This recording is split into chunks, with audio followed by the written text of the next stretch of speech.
Apps uninstall করার পরেও ফোনে সেই অ্যাপসগুলো থেকে যায়।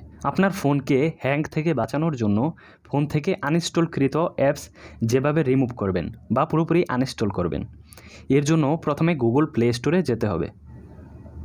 এরপর এই ডান কর্নারে জিমেইলে ক্লিক করতে হবে। জিমেইলে ক্লিক করার পর দেখতে পাবেন ম্যানেজ অ্যাপস অ্যান্ড ডিভাইস, এখানে ক্লিক করতে হবে। তারপর এখানে ম্যানেজে ক্লিক করতে হবে। এখন এখানে দেখতে পারবেন আপনার ফোনে বর্তমানে ইনস্টল করা অ্যাপসগুলো এখানে শো করছে। এখন উপরের দিকে ইনস্টলড এই আইকনে ক্লিক করবেন।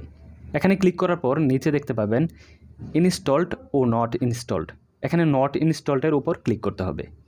নট ইনস্টলডে ক্লিক করার পর এখানে আপনার সেই অ্যাপসগুলো শো করবে যেগুলো আপনি আগে ইনস্টল করেছিলেন কিন্তু সেগুলো আনইনস্টলও করে দিয়েছিলেন। আনইনস্টল করার পরেও এই অ্যাপসগুলো এখনও রয়ে গেছে। এই সকল অ্যাপসগুলো রিমুভ করার জন্য সবগুলো সিলেক্ট করতে হবে। সিলেক্ট করার পর উপরে দেখতে পাবেন ডিলিট আইকন, এখানে ক্লিক করতে হবে।